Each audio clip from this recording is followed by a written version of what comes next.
Good evening. Welcome to the January 7th edition of the Downers Grove Village Council meeting. We're glad you've joined us here this evening. As is our custom, we'll begin our meeting with the Pledge of Allegiance. I pledge allegiance to the flag of the United States of America and to the republic for which it stands, one nation, under God, indivisible, with liberty and justice for all.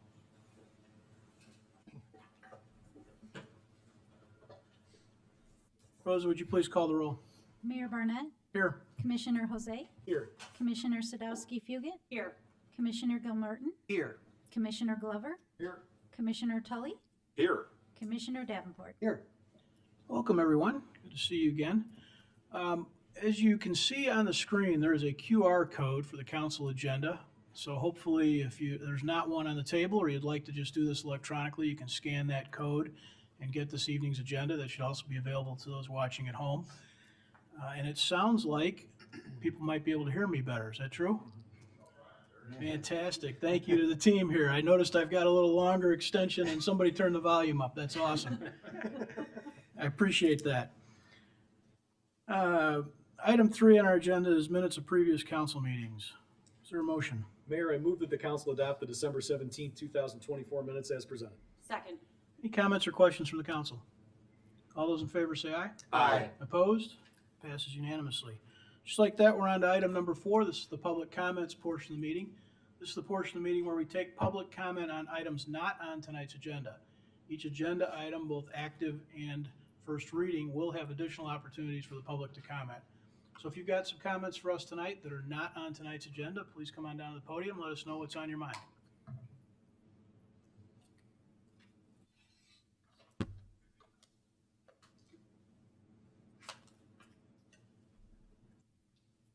Hi, my name is Clorna Greco. I'm a 39-year business owner and commercial property owner. I just want to comment on the crossing right here on Washington, the railroad crossing. So not until you're in this situation do you feel the impact of that crossing. I was heading southbound over the tracks on Washington. There's a big sign over in the tracks that say, "Do not stop on the railroad crossing." There was a train. I actually stayed on Warren. I didn't go all the way up to the train. So when the train finished and the crossing started to go, I proceed through the intersection. There was a woman walking across the intersection, and as the gates completely went up, I proceed to go over the railroad tracks. I had multiple cars behind me. The girl decided, grown woman, that she was going to jog kitty corner over that as I already started to make my turn. So I slam on my brakes, and then everybody is backed up on there. We were very fortunate because another train did not come, but we were all stuck right there. I really think you should look into one of the flashing signs that the pedestrians have to hit in order for them to cross, because sometimes during commute times, it's one train and then another. And this was just one person. It could be multiple person. And I know the person behind was very irritated from their horn beeping that they were sitting on the track. But I had no choice but to stop. So I just think we have to maybe put a camera up there so you can actually see that these things are happening. This happened to me, and then I was a little freaked out about doing that crossing. Mm-hmm. So they have that where the pedestrian cannot cross until it signals or something. At least get some of those cars to go through so someone isn't stuck up there and during rush hour just before something terrible happens. All right, thank you. Thank you. Others, the subject's not on tonight's agenda. I'm going to follow up with Ms. Greco's comments, and I attended the planning meeting last night. We were talking about the proposed project for the Washington and Warren location, and a nice restaurant, outdoor dining. The project itself looks and it was well received. I didn't know until last night that there's going to be golf there, with the expectation that patrons will bring their golf clubs, full bags of clubs, or that the restaurant golf part of the activities, they'll have runners to help bring clubs to parking, which is the parking is set out for Warren Street, but also across the tracks to the north side of the tracks.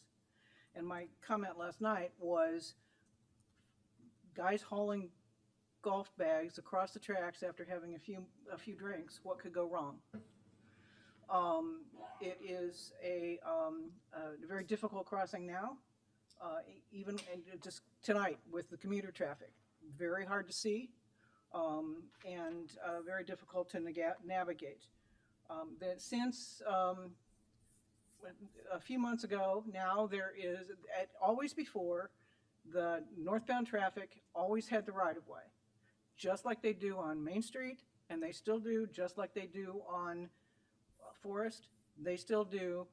Northbound traffic has a left-hand turn right, and well, now there is a crossing, pedestrian crossing at the tracks on the north side, literally at the tracks. There is no sidewalk there. Goes from the platform to the utility junction box. There is no room to stop there, and I would challenge any of you to figure out what you would do if you are heading for northbound on those tracks and a pedestrian stops and comes out on that crosswalk. You're sitting on the tracks. There is no space, and people behind you are backing up. So I think you need to remove that crosswalk. It is not, it doesn't function for anybody's sidewalk movement, and it is a death trap. And I think that the plan there is absolutely terrible. So I would suggest for your consideration that you look at that crossing that serves little purpose except to be very dangerous to everybody involved. Thank you. Others with subjects not on tonight's agenda. Okay, we will continue then. Is there a motion concerning the consent agenda? Mayor, I move that the council adopt the consent agenda as presented. Second. All those in favor, say aye. Aye. Opposed? 2 passes unanimously. We are on to item 6, our active agenda. This is the portion of the meeting where we take up items which we have discussed at least once before, sometimes multiple times before. These are items on which we plan to take action this evening. Is there a motion concerning a historical landmark? Mayor, I move that the council adopt a resolution granting historic landmark designation for 1129 Curtis Street as presented. Second. Are there any audience comments or questions on this agenda item? Council comments or questions?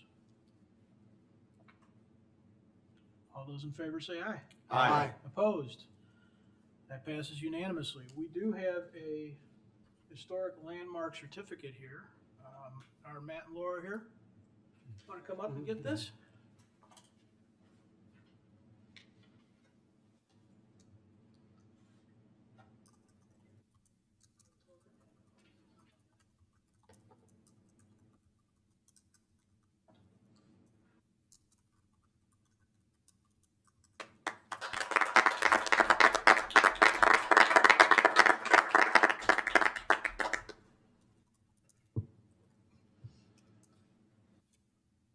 Dave, before we move on, can you or Stan help me with the number? 33? 33? I looked to Commissioner Tully for direction on that one. I think it was 33. It's documented last time. Yeah. For those who may be watching for the first time or attending here for the first time, we have a historic landmark program in town where owners of properties can designate their properties as historic landmarks. There's a lot more detail, obviously, than that. A lot of information available on our website. But it's a program I think we're all pretty proud of, and I know the community is proud of, and we really appreciate those that put their properties sort of somewhat into our trust. And so we thank you for doing that. Thank you to the Hansel family for doing that as well. We will continue. Is there a motion concerning a public hearing? Mayor, I move that the council adopt an ordinance calling for a public hearing and a joint review board meeting to consider the designation of a redevelopment project area and the approval of a redevelopment plan and project for the Village of Downers Grove Meadowbrook Tax Increment Redevelopment Project area as presented. Second. Any audience comments or questions on this item? Council comments or questions on this item? All those in favor say aye. Aye. Opposed? That too passes unanimously. We are moving through this. Item 7 is our first reading. This is the portion of the meeting where we take up items sometimes for the first time, sometimes for the second, third, or fifth time, but these are items on which we do not plan to take formal action this evening. We have 3 items on the agenda. We're going to discuss all of them at one time, and hopefully that's what Stan's coming to the podium to do. I am, yes. Over to you, Stan. Thank you, Mayor. And good evening, Mayor and council members. As Mayor mentioned, there's 3 items on the agenda tonight. They all revolve around 4919 Forest Avenue. It's a planned unit development request, a rezoning request, and a special use request. The property is located just northwest of downtown Downsgrove here by Main Street and railroad tracks. The property is located on the east side of Forest Avenue, just south of Franklin Street, and it is currently zoned downtown business zoning district. As you can see, the property consists of a vacant lot as the northern lot, and then 2 commercial properties there with parking in both the front and the back. The petitioner is proposing to construct a 7-story, 62-unit apartment building with 89 parking spaces. This is the image of the Forest Avenue facade. From this site plan, a little bit of a graphic here, we can see that the building is going to occupy the majority of the site. And looking here further, there's an existing sidewalk on Forest. The main entrance will be there towards the southern side of the property with an emergency exit off the north side of the property. We'll have 2 entrances to a 2-level parking garage. The first entrance will be off of Forest Avenue. The second entrance will be off the rear alley there. The levels are separated, so approximately half the garage occupants will be coming off of Forest, half off the alley. And then the petitioner is also providing a passenger loading zone, a drop-off zone, an Amazon zone, move-in, move-out zone in front on Forest Avenue as well. What we can see on the back alleyway here, there is the petitioner will be dedicating 3 feet of their property for a public right-of-way alley extension there. So that will assist cars getting in and out of the back alleyway there, helping with those turning movements and any utility pickups that need to happen in the back as well. Additionally, while you can get into the building coming either northbound or southbound out of the alley, there is going to be restrictions so that all exiting vehicles have to go north out to Franklin Street. So that'll be a restriction through signage and through the ordinance as a condition of approval there as well. This image shows the first floor with the access off of the Forest Avenue property. There's a lobby and then amenity space in the southwest corner of the property. As can be seen here, and then in the second floor plan, the majority of these 2 levels are parking there as well. But the front of the building reads really well, as you can't really tell that the garage is there. These are the upper floors 4 through 6. You can sort of see the layouts of some of the units there. It's a mixture of units. And what you start to see here, particularly on the left side of the image, is some of the ins and outs of the building. So this building does a really great job with our design guidelines. If we start at the design guidelines here, again, this is the Forest Avenue elevation. The building will be clad in brick, cast stone, and metal panels with a storefront system along Forest Avenue along the first floor there. The massing of the building is really broken up into a variety of planes and structural articulation, including the ups and downs here, and then sort of the horizontal that goes north to south there as well. And then even where the lobby is, and that glass through the middle there helps out break up the building there as well, which then also takes into account the variety of windows that help keep the rhythm from the base to the middle to the top. There are a variety of balconies here shown in green, everything from protruding balconies to rooftop balconies on levels 3 and 7, and then inset balconies on the right-hand side of this picture, which is going to be on the southwest corner of the building there as well. You can see the inset balconies a little clearer here in this rendering that the petitioners provided. They've also provided interest on the sides of the buildings too, and the facades without windows with some different brick detailing on this facade here on the south facade. And on this rendering, you can see the cornice here as well on the majority of the building as well.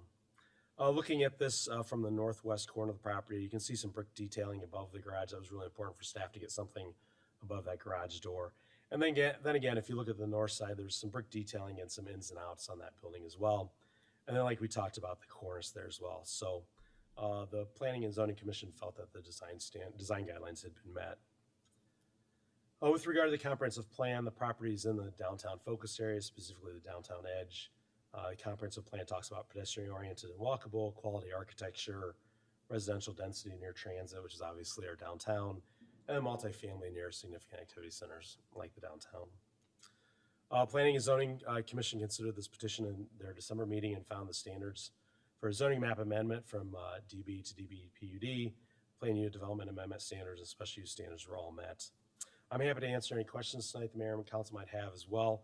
I also have Carl Camelucci with the attorney for the developer who's here to answer any questions as well.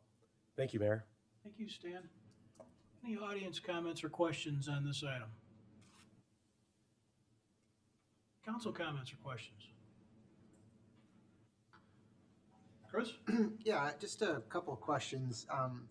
Stan, the restriction on the turn into the alley, is that simply just from this location? The alley would stay two-way, but just require that folks from the garage go north? Yes, just Okay. particularly from this development. So anybody exiting this building would be restricted to northbound traffic out, but then the alley can still function as a two-way. Okay. And then I'm not exactly sure which image to tell you to pull up. If you keep going to where the green arrows are up and down. Keep going. Nope. Keep going. That one. Okay. Yeah. Just to the upper right above the house next door, there's sort of that back wall that doesn't seem to have any sort of top design. It just sort of goes up there. Can you explain to me, I don't know if that's at the same height as the top of the building or what that is? I would maybe ask the architect to come up who can speak a little bit more That would be clearly to the great. design intent. Yeah, thanks. Okay, thank you.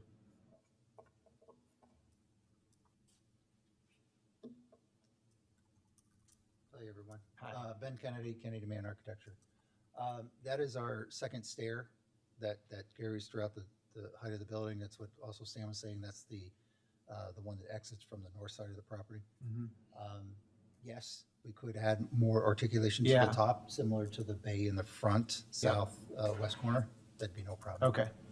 I would be interested in that. I think it just, everything else looks so well Actually, a great articulated. point. You pointed out, and it's something I didn't even look at as much. So appreciate Okay, it. very good.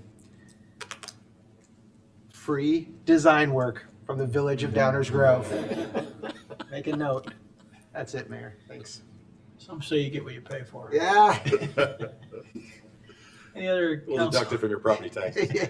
council comments or questions? Martin, please. Thank you, Mayor. A couple questions. First one's for Stan. Sorry to make you get back up again. I don't have any problem with the zoning map amendment, but maybe you can just remind us the reason for the need for the zoning map amendment. So when the need for the zoning map amendment is when we rezone, when we create planned unit developments, the ordinances require us to change the zoning. So the zoning map will actually read DB/PUD, downtown business / planned unit development. So we'll know that this is a part of a planned unit development. It's the PUD that's driving that. That's correct, yes. Okay, thank you. And the other question wasn't so much of a question, but just a comment. I read in the materials that the public meetings that were held for the neighborhood were well received. So I just wanted to thank the petitioner for undertaking the time and investment to do that. I know neighbors always appreciate it. Thank you, Mayor. Thank you. What else? Danny? Yeah, I think, Stan, you mentioned a storefront system on the front of the building. Is there gonna be a retail component to it, or is that not part of the plan? There's no retail component. It's completely apartments. The storefront system relates to the windows and the glazing on the first floor there. What you see along the first floor there is windows on the right-hand side of the garage door you can see into the lobby. Left-hand side is a fire control room, so that'll be like, I know there's a good architecture term I'm going to butcher, but it's in essence just a window that looks like a window, but you can't really see through it because it's a fire command room. Kind of following up on that, is there kind of rationale why, knowing that it is zoned downtown business, why there isn't, whether a retail or some sort of component there, and why it is just apartments? I could turn it over to the applicant then. Was that considered at all, or? Go ahead.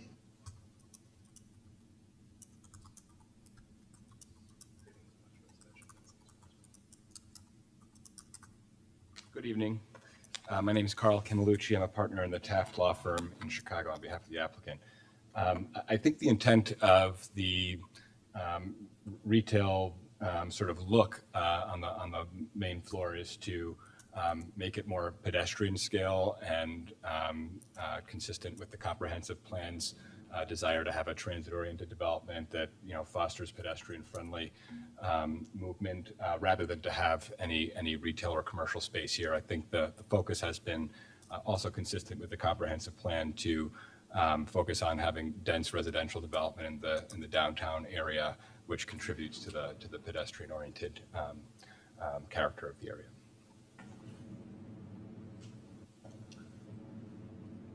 So I'm going to speak, I want to speak for you. But, so is that to say there was no consideration That's of correct. that? Okay. That's correct. It was more of an aesthetic than a function. In the use of the storefront style. Correct. So I guess following up on Leslie's question, why not? Or could there be? I Yeah. think are probably questions we're asking maybe. Yeah. Okay, well, I can confer with my client about that for a second. Hi, JP Bartley with Four Corners. Nice to see everybody tonight. Thanks for having us. We need as much density to make this financially feasible as possible. That's driven by market apartment rents. We're not necessarily a retail developer. We're much more focused, and our expertise is in residential development. We've also found that with our other developments, that apartment users actually appreciate that their entire building is residential and apartment use and not subject to a first floor retail use that changes periodically and can change the characteristic of the building they live in. So we like keeping it residential, and that's what we're good at. As we're looking from the street and we're in that residential neighborhood and walkability is a big thing, what will we see as we're looking at those storefronts? On the right side is amenity space, so you'll see something like a community room, maybe a lounge area, as they mentioned. Towards the left, the glasses you can't see through. That's for that service room, but it will mostly be lobby and amenity space. And could you describe too what's going on in the, apologize for not being the architect in the room, but the section of glass that goes sort of floor to roof between the two brick areas, above the main entrance, are those individual apartment spaces? Are those common areas between apartments? What do we have there? I'm going to pull in my architect on this one as well. He's going to answer this better. Let me know if you need any help. Sure. I don't have to pay your hourly rate. So Exactly. Ours is It's a singular apartment. So above the lobby, all of the glazing there, it is one apartment. So all apartments facing forward, there's no common space on the typical floors facing Forest. Gotcha. Okay. Thank you. Sure. Other Council Mike? Sure, I got a couple. Have at it. So start with the good. I mean, I agree with the comments from the Plan Commission Chairman and many others about the, I think Chairman Rickard said that the building has a potential to be one of the nicest buildings we have downtown. And I also agree that, all the design standards for the, that we're considering here have been substantially met. Just storefront is just an architectural term for that type of glazing system. So, but I know it can be confusing to folks. I'm going to jump on the alley issue. The alley's what, like 10 feet wide, something like that? Do we know? Well, we can get a dimension for you, Commissioner. So, I mean, it looked to me to be about 10 feet wide. Our architect Ben says it's 14 feet. 14? Is that before or after That'd be before. Before the yeah. dedication. Yeah, so Staff then, concurs with that. so at the building, then we'll have 17 feet. Have we looked at, is there actually enough maneuverability to make that turn fairly well? Seems kind of tight, coming out the garage door and making a really sharp left. I believe it has been, but I would defer to Ben on the, or A lot of buildings similar to this up in the city. Can you come to the microphone, that there are people watching at home?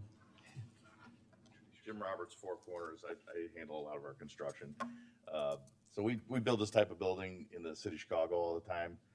We got one right now actually that has about an 8-foot alley that it turns into, which we had to, angle out the walls and recess the garage door. But this should be no problem. Okay. I mean, based on our experience of actual buildings that we built, this is more room than we normally would have. What about, so just, I have a few concerns about it. So that and the fact that you come out the door right away and you're in a two-way alley, right?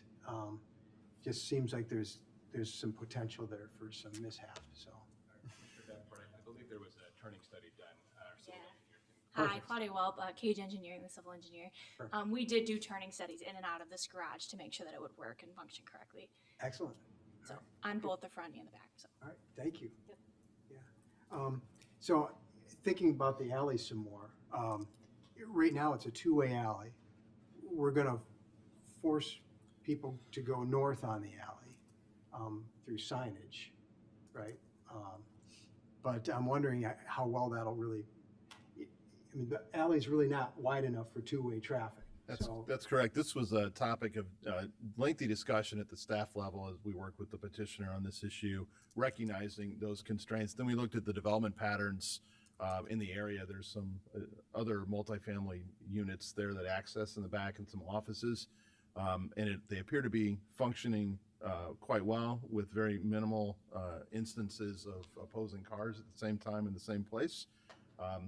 Given its historic use and seems to be functioning safely and well, we felt comfortable with the proposed plan and recommended it for approval. We did have some concerns about that turning radius as well, and then asked them to dedicate the 3 feet and push the building back, which they were very responsive in Thank you. doing. I'm not surprised.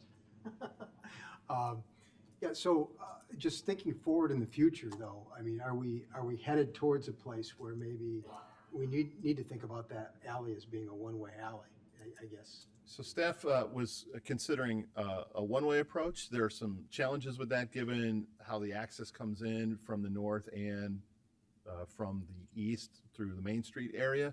Our thinking then shifted more towards other ways to, over time, actually widen the alley. Okay. And which is why we requested and then received an extra 3-foot dedication. So the staff thought on this was to address that issue, maybe look towards widening it in the future rather than restricting movements. Excellent, good forward thinking, I appreciate it. Thank you. Appreciate the hard work there. Yeah, so looking through some of the other comments, there was some concern about the, at the north property line being just 4 inches off, varying to 8.4 inches. And the shoring work that'll be done, I assume we'll handle all that in the permitting process. And because I know that the neighbor to the north was concerned about that. So I appreciate our attention to that. So, building, I think, looks really wonderful from 3 sides. I'm a little concerned about the alley side. It's going to be highly visible from Main Street, and it is fronting on an alley right now, which is a public right-of-way. So I'm wondering if we could maybe think about a little more articulation to that facade as well as at the base, which is really this. It's a total blank wall except for the garage doors. So is there something that we could, maybe the architect could speak to that as well? He's indicating that he's willing to take a look at that and try to address that concern. Terrific, I'd appreciate it. This is one of those things that it's easy to, I'm an architect, so, Yeah. and we always look at the facade, everyone gets excited about the facade, and usually we're not that concerned about, what's happening in the back, but this is something that's really, really gonna be highly visible, and because of the alley presence there, it's even if those properties along Main Street were to change and get built up at some point, there's always going to be a space there, and a public fronting component to this. So it's kind of a unique situation, right? Not something that we happen to have everywhere, so appreciate you looking at that. Appreciate the comment. Yeah, I saw that we're planning on repaving the alley. I saw that was in kind of rough shape. And I will just point out, the comments that I was just making about the rear elevation, if you will, is kind of touched on a little bit, and on page 4D and page 8 of our downtown design guidelines, particularly about avoiding blank walls on all sides of a structure that are open to public view. That's item 3 on 4D. And then also on sheet 8, item number 3, design attractive rear facades for new buildings, including integration of maintenance, utility, and service areas in the building design. So this is something that kind of fits within our design guidelines too, that we're also forward enough thinking for situations like this. So once again, appreciative of the hard work in the past to give us these sort of tools to make these sort of suggestions. Thank you. Thank you. I really appreciate the proposal here, honestly. I think it's going to be something we're really going to be proud of and glad to have here in town, and I thank you for bringing this forward. Mike, I want to just follow up and make sure I'm following you. Yep. I'm looking at what's in our package labeled as SD 2.03 East Elevation Alley. And it looks like, I think that's the elevation you're looking at. Yeah. I'm seeing, maybe there could be more, but I'm seeing a lot. It's not a blank wall, right? Or are you talking about the first floor elevation? Yeah, mostly what's happening at the base, but Okay, all right. and then as you go up, my guess is they could do a little bit at the corners, and Gotcha, okay. so not looking for much there, but looking for a little more sensitivity than we would normally have. That's correct. Gotcha, okay. Correct? Thank you, Mayor. Excuse me. I appreciate the comments of my colleagues. I'm not going to repeat anything, but I think the project looks very, very good, and I'm excited about it. My only concern, and it's more of a question, I guess, than probably anything you could do anything with, but the property just to the south is kind of stuck in a canyon there. I imagine you tried to grab that property too and were unsuccessful. Any hope of maybe rekindling that? So, I mean, I'd be thrilled to see you grab that, it'd make the project a little bigger. So while the petitioner comes up, I know that was addressed to the commissioner, to the petitioner, Commissioner Jose. Staff recognized the potential concerns with that development pattern. We reached out to Economic Development Corporation to try to facilitate a match between this petitioner and that property owner. That did not come to fruition, obviously. Our next thought is there's some opportunity of redevelopment to the east of a property that fronts on Main Street. We think this property in question might have a role in that development, particularly as it relates to access and connections to that alley to address some of the issues that were brought up by Commissioner Davenport earlier. So we're going to take that as direction and continue with that direction really to try to facilitate that property being included in future development in a way that supports vehicular traffic. Okay. Anything you want to add there? No, I'm kidding. All right, thank you. Yeah, we approached the property owner twice, offered what we believe was above market for the property, was rejected twice. So at some point, in order to advance the plan and sit You have to before advance the fine plan. folks, we had to make a decision. Yeah, very good. Thank you. Thank you to the developer and to staff. Appreciate it. Thank you, Mayor. Any other council comments or questions? Martin, please. Thank you, Mayor. I forgot to address the special use standards 2812050H. I won't go into great detail other than to say that subject to the design comments from my colleague, I think all the different criteria in our ordinance for the approval of special uses have been met, particularly in this location. It's pretty hard to say otherwise. And the second thing is I just want to make sure, is there anybody in the team that hasn't had a chance to stretch their legs and come up to the podium? Because we want to give you an opportunity to come up if you kind of need to stretch your legs. Thank you, Mayor. Thank you. Chris? Yeah, so I just asked a few questions that I had. I too want to thank you for bringing this forward. I'm excited about seeing this come to fruition with some of the suggestions that have been made tonight. I do think the alley is a question I agree with some of that. Maybe not so much the turn, but that's part of it. And maybe this is a question, but I feel like the alley sort of resolves into some private property, or at least as you come south, it kind of snakes through. It gets a little challenging in some Yeah, of the so, so on the one hand, that would lead me to believe most people are going to go north anyway. But I think that will be an important thing, and anything we can do there to help would be great. But I'll just add my thanks to bringing this forward. Thanks, Mayor. Thank you. Anyone else? Thank you for your time. Thank you for your time and for being here. Then just a quick wrap up, Mayor, on the staff side, what we're hearing from the council tonight on this petition is at the permitting process, make sure we review their means and methods for shoring up the excavation and installation on that very small setback. And to review the alley, both its operations and its conditions moving forward, not just this development, but general operations.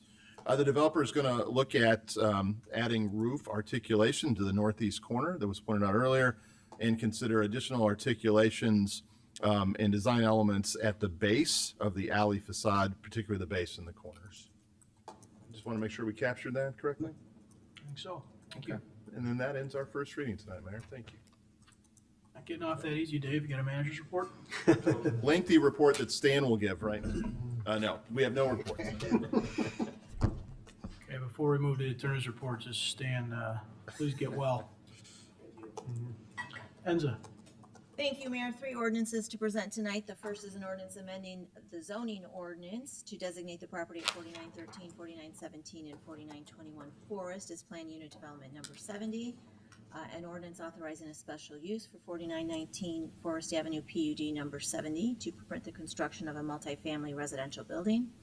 And an ordinance rezoning certain property located at 4913, 4917, and 4921 Forest Avenue. That's all, Mayor. They will all be on next week's active agenda. Thank you, Enza. Item 11 is council member reports. This is an opportunity for council members to report out on goings-on in the community, other groups that they may be engaged with and think we should know about.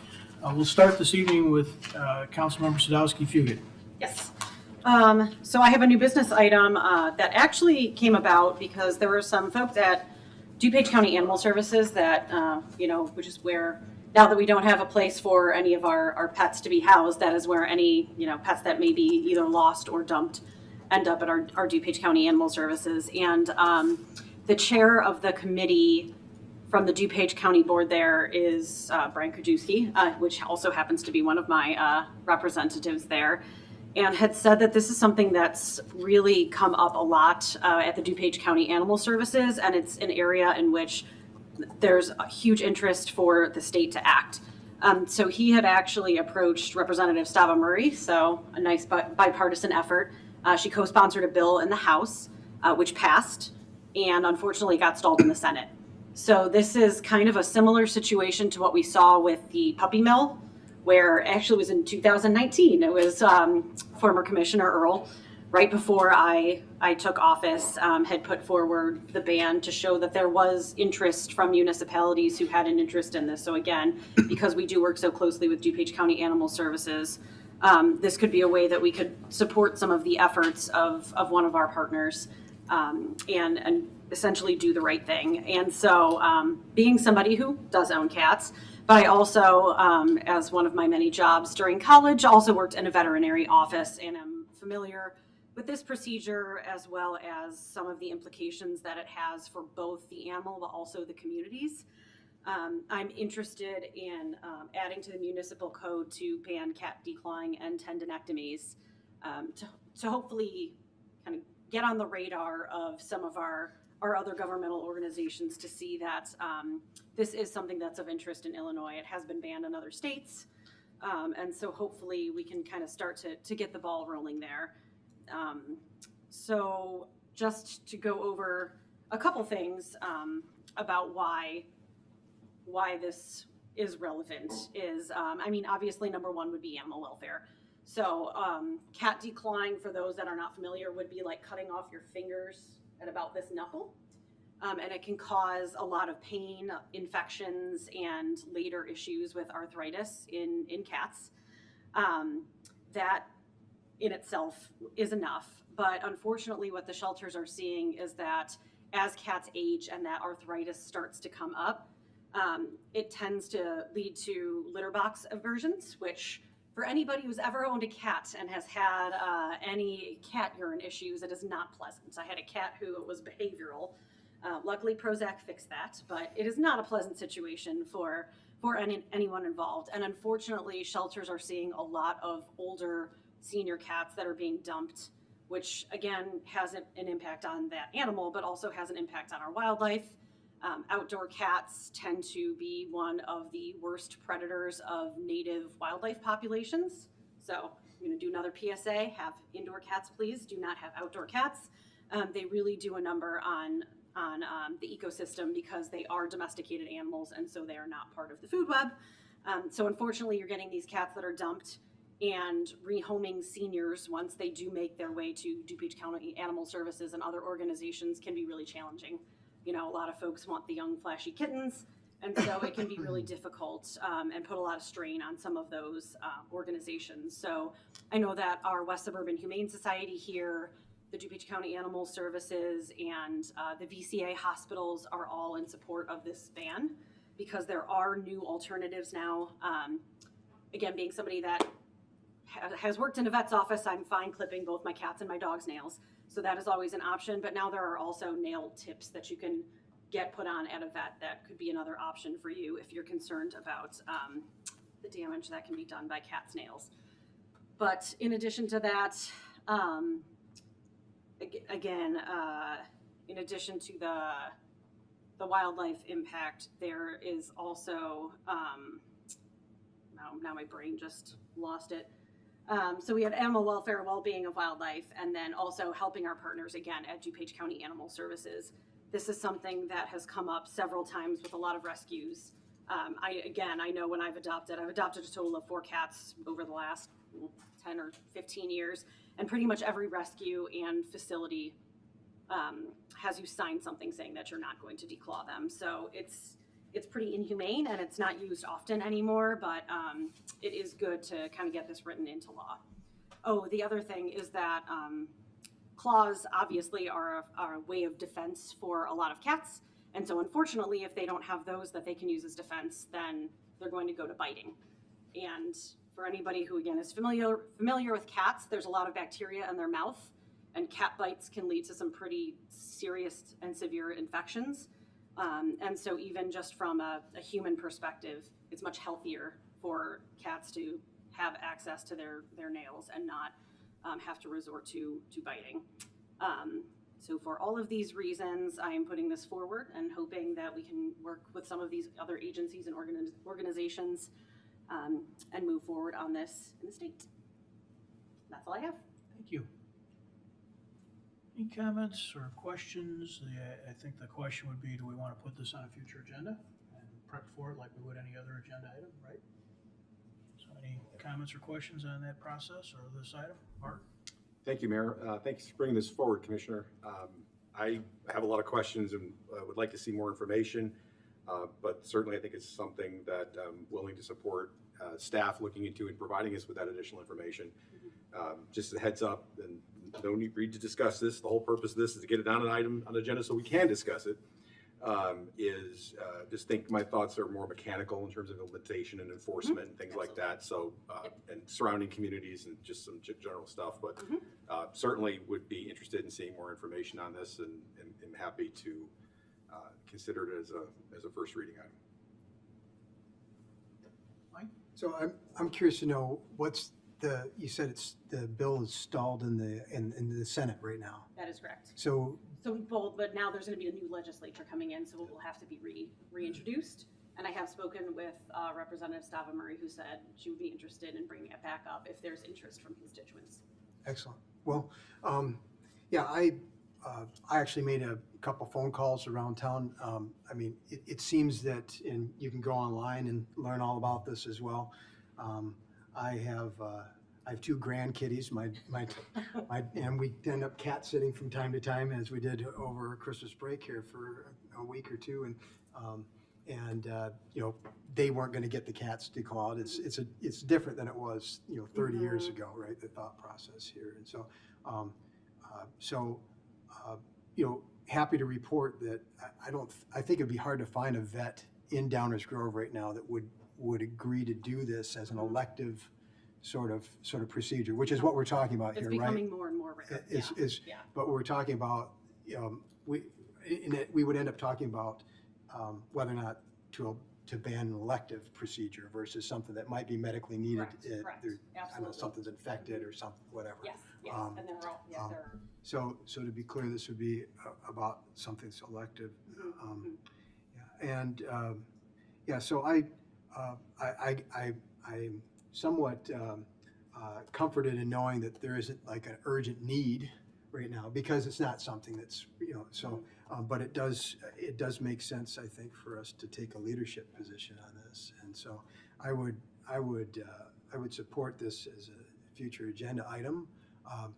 But curious to see how things move along here at the state level, because I hate for us to spend a lot of time on this if the state's just going to take care of it for us, as has, how many other states? 13 other states have already made this, banned this. And then just one last comment regarding keeping your cats inside. I think that there's a recommendation out right now to do it from a bird flu standpoint as well, because they can spread bird flu, and there's a real problem with it in the wild bird population right now. So bring your cats in. And there was actually one death that was reported in Louisiana. I just So yes, just heard about that. definitely for that purpose as well. So that's all. We'll just need a motion there. Do we need a motion, or do we do I think we can add prep for. Our new business items, policy requires a motion and a vote to proceed. All right. All right. The motion in your. Greg's following the rules. Well, I would, before we get to that, if I could. Yeah, go ahead, Chris. Yeah, so I appreciate you bringing this, Leslie. This seems like a sensible thing to do. So for all the reasons that have already been stated, I think I would love to see this on a future agenda and have the discussion, and I think if you ask me now, I would support it. I think one thing I would be curious about is, talked about some states prohibiting landlords from requiring a declawed cat, and I think I need to understand where we're getting into that pool, if we will. Not to say that I'm necessarily against it, but I want to understand the full breadth of what this might be, and of course it could take whatever shape we decide, but I do appreciate you bringing this up, and yeah, I'd love to see it on an agenda, have that discussion. Great, Mayor, I move to direct staff to prepare a draft ordinance amending the village code to ban cat declawing for council review and consideration at an upcoming meeting. Second. Additional comments? Martin? Yeah, the only thing I would just add to that is, and I think this goes without saying, but I'll say it anyway, is that staff will provide their usual wealth of information, both on topics that have been raised in this discussion, as well as what I'm sure you already are aware of, so that some of the things that have been raised by folks just in this preliminary stage are addressed, because I think I've heard half a dozen things that I would be interested in knowing about too. Will do. But assuming all that's included, then that's my only comment. Thank you. Anything else? Additional comments? Nope. All those in favor say aye. Aye. Opposed? That too passes unanimously. We will see that on a future agenda item. Want to continue? Council member reports. If you have anything other than Happy New Year to everyone, that's all, Mayor. That's a good one. Danny? No report, thank you, Mayor. Mike? Yeah, I'd like to highlight an item in our consent agenda this evening. So, item E, where we approved the funding for construction work between the Village of Downers Grove and Department of Transportation for the Main Street and Oxford intersection improvements. I'm in that intersection multiple times every single day, because it's right by my house. You all started, this process started before I was even on council, so obviously something I support. It is it's a dangerous intersection. I cross it on foot there quite often as well. And there's a misalignment between the two sides of the street. So I just want to actually celebrate the fact that we approved this tonight, and that it's been long in the works, and I appreciate the work that staff has done and previous councils have done to move this forward and along. So that's all. Thank you, Mayor. Thank you, Mike. Martin? Thank you, Mayor. Happy New Year to everybody as well. Just a couple things. First of all, I want to thank Ms. Greco for her comment, because the experience that you described in crossing the Washington Street Railroad grade crossing heading south happened to me. I know exactly what you're talking about, and to have shared that previously, and I don't think I'm exclusive in any way, shape, or form in that regard. It is a pedestrian issue. So let's face it, it's pedestrians walking and impeding traffic that caused the issue. I'm not sure what you can do about that, but it is a real issue. I've seen it firsthand, so thank you for sharing it. I'm sure it'll happen again. It's a combination of pedestrians going where they shouldn't be going, shocker, and people getting understandably very freaked out about being stopped on railroad tracks, even if there's not a train in sight. It's just a very unsettling experience. So I will add my voice to yours, in that if there is something that we can reasonably do, and I realize that grade crossings are very complicated, I would be very interested in seeing that, because I know exactly what you're talking about. Me too. Like I said, I'm sure I'm not the only one. I'm sure plenty of people have had that experience, but it is different when you actually are in that caravan that gets involved in it, and you see the pedestrians that just don't care that the cars are on the tracks, and they just go their merry way because, well, I'll stop there. It's the new year. The second thing is, it is the new year and it's very cold out. We have snow on the ground, temperatures below 20 degrees, and it's still dark most of the time. So it's a perfect time to start thinking about warmth in the summer and the fact that there's only 170 days left until Rotary Grove Fest. Thank you, Mayor. Very nice. Thank you, Martin. Chris? I'm mad that I didn't see it coming. I didn't see it coming. You gotta look both ways. I was thinking safety. He was on safety. I thought he was going into safety. I should have known. No report, Mayor. Thank you. Greg? Thank you, Mayor.